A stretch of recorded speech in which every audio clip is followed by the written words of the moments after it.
It is time for Inside Out as we are joined by SNY MLB insider Andy Martino, and Jack Curry of Yes Network tweeted it first. We're starting to get some information, but Andy, ultimately, what pushed the Dodgers over the top over the Yankees and the Mets for Yoshinobu Yamamoto?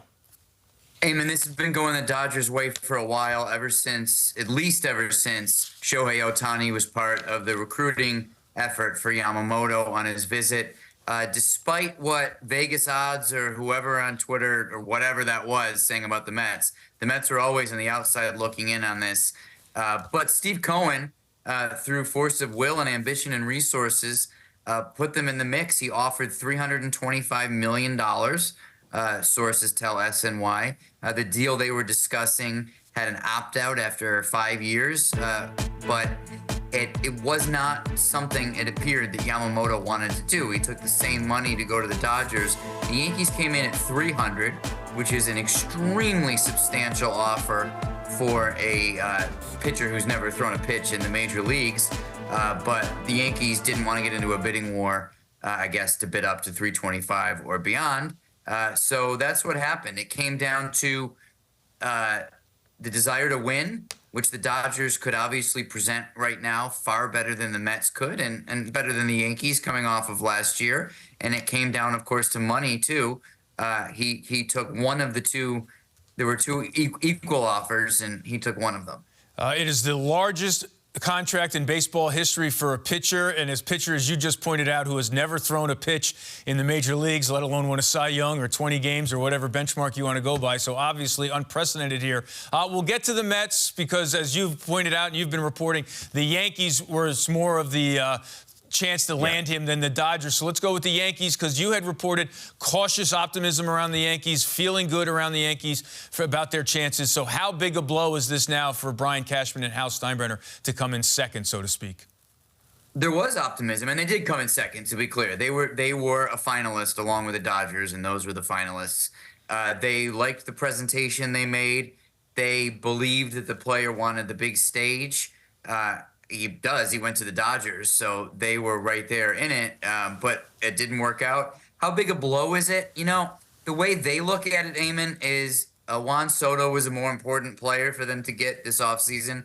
They needed to shore up their offense more than they needed to shore up their rotation. And so Yamamoto came on the scene and was available and was interested in the Yankees to a certain extent. So it was almost like he was falling in their lap, like, well, this world-class pitcher might want to be a Yankee, so why not pursue him? But it wasn't with the same aggressiveness that they pursued the Soto trade. It was very aggressive, but it wasn't like the Yankees wouldn't be denied. They were at $300, but they weren't going to bid up from there. So that tells you that they wanted him, but not beyond any reasonable doubt, and that's how they ended up not quite getting him. As you've been reporting for about a week now, the Mets were dark horses because they were not an iconic franchise. You mentioned they were sort of behind the Dodgers, Yankees, and Red Sox in that regards. You reported $325 million was the offer. Now we're hearing 12 years, which, from my understanding, is almost the exact same offer the Dodgers that he ultimately is agreeing to. So, Andy, as a reporter who's been around this and following this story and knowing the Mets, how do they become an iconic franchise if a player such as Yamamoto won't take the money and is looking for that iconic franchise already? How does Steve Cohen sort of take his money and get over the hump with that?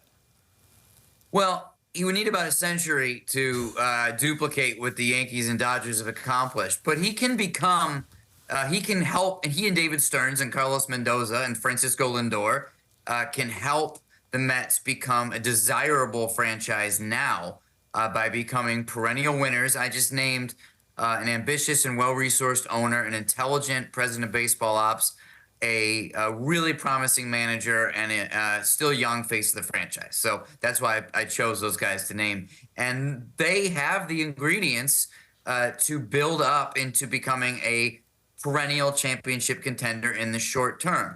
They cannot create that iconography. Look, they have a beautiful ballpark. They have a colorful history, and in some ways a storied history.